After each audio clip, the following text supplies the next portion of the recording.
നിങ്ങളൊരു ഓറഞ്ച് എടുത്ത് നോക്കുക. ഈ ഓറഞ്ച് എടുത്തിട്ട് ഒന്ന് ശക്തമായിട്ടൊന്ന് അമർത്തി നോക്കുക, ഒന്ന് പിഴിഞ്ഞ് നോക്കുക. അപ്പൊ നിങ്ങൾക്ക് എന്താണ് കിട്ടുക?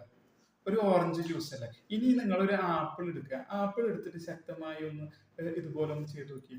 അപ്പൊ നിങ്ങൾക്ക് എന്താണ് കിട്ടുക? ഓറഞ്ച് ജ്യൂസ് കിട്ടുമോ? ഇല്ലല്ലോ. അതുപോലെ തന്നെയാണ് മറ്റൊരാള് നിങ്ങളോട് ദേഷ്യത്തോടു കൂടി എന്തെങ്കിലുമൊക്കെ പറഞ്ഞു പകരം നിങ്ങൾ അയാളോട് എന്താണ് പറയുക? തിരിച്ചും ദേഷ്യത്തിൽ പറയോ, അല്ലെങ്കിൽ തിരിച്ച് അവരോട് ദേഷ്യം, വെറുപ്പ് ഇവയൊക്കെ ഉണ്ടാവുമോ?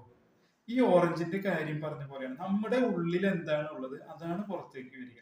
നിങ്ങളുടെ ഉള്ളിൽ, നിങ്ങളുടെ മനസ്സിന്റെ ഉള്ളിൽ അവരോട് ദേഷ്യം അല്ലെങ്കിൽ വെറുപ്പ് ഇവയൊക്കെ ഉണ്ടെങ്കിൽ അത് വാക്കുകളായി പ്രവൃത്തികളായി പുറത്തു വരും. മറിച്ച് വേറെ നല്ലതായിരുന്നു നമ്മളുടെ ഉള്ളില്, നമ്മൾ അത് വിട്ടുകളയും. അങ്ങനെയല്ലേ? നമ്മൾക്ക് അപ്പോഴും ഇപ്പൊ ജീവിതത്തിൽ ആലോചിക്കേണ്ട ഒരു കാര്യമാണ്, നമ്മൾ ഒരു ഓറഞ്ചാണ്. ഓറഞ്ചിന്റെ ഉള്ളിൽ നിന്ന് ഓറഞ്ച് ജ്യൂസ് മാത്രമേ വരൂ, അല്ലാതെ ആപ്പിൾ ജ്യൂസിൽ നിന്ന് ഓറഞ്ച് ജ്യൂസ് കിട്ടില്ല.